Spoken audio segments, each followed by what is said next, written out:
A new virus is making headlines in China, stirring memories of past pandemics.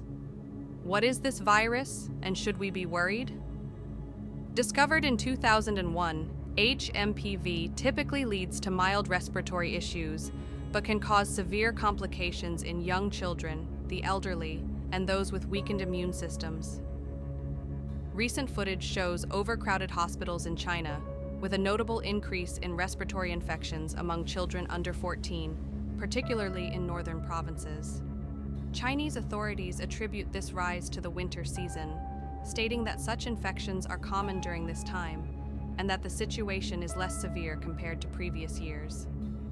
Currently, there is no vaccine for HMPV. Treatment focuses on relieving symptoms, and health experts advise standard precautions like hand hygiene and avoiding close contact when symptomatic.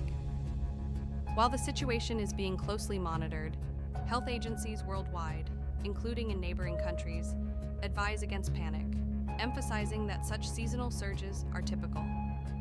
Staying informed and following health guidelines remain our best defense.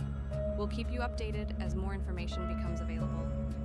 Don't forget to subscribe for the latest updates on global health news.